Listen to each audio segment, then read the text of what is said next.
Mahigit 170,000 pakete ng ilegal na sigarilyo ang winasak ng BIR Central Visayas matapos masabat sa serye ng operasyon kontra smuggling at tax evasion. Alamin ang detalye mula kay Jim Ray Biosa. Peking tax stamps, iligal na pabrika at 3 bodega na ginagamit sa pag-iimbak at distribusyon ng iligal na sigarilyo ang nadiscovery ng BIR sa operasyon laban sa sindikato ng iligal na sigarilyo sa Central Visayas.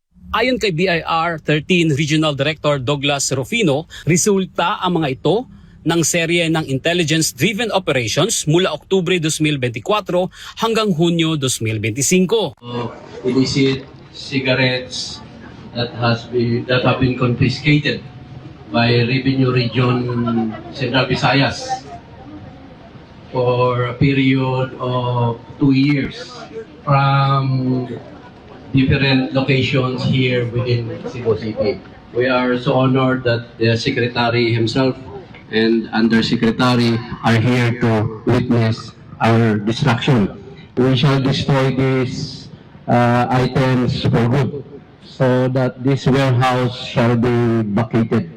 Kabilang sa mga sinalakay ang isang iligal na pabrika at 3 bodega na ginagamit sa pag-iimbak at distribution ng sigarilyo. Kabuuang 170,052 na mga pakete ng iligal na sigarilyo ang nasabat, kasama ang peking tax stamps, makinarya, hilaw na materyales at iba pang kagamitan sa produksyon. These are the cigarette packing machines, kaya napaparami ang production nila in a single day because of the aid of these machines. Para na rin po silang yung ginagamit ng mga legit manufacturer ng sigarilyo. Yung raw material kasi gagawin nila into an end product, diba, napapadala yun. Hindi na humano-mano ang ginagawa nila dahil it is aided by these machines. 3% lamang ng mga nakumpiska ang itinabi bilang ebidensya, habang ang natitirang 77% ay winasak para hindi na makabalik sa merkado. Suportado rin ng Department of Finance ang operasyon na layong maprotektahan ang kita ng pamahalaan at matiyak ang patas na kompetisyon sa lehitimong negosyo. But there's a thing called the Anti-Agricultural Economic Sabotage Act. And the findings, yung mga na kumpiska at nahuli ng Bureau of Customs falls under the AAES umbrella. And so because of that, we have to follow certain legal procedures.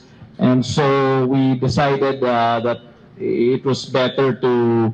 I came from there. I just inspected 11 containers of smuggled cigarettes, no? Unregistered, unlicensed, undeclared cigarettes. Tinatayang 240.64 million pesos ang kakulangan sa buwis at penalties na natukoy sa mga kaso. Isang kasong kriminal na ang naisampa, habang mahigit 370,000 pesos naman ang bahagyang nakolektang buwis at penalties.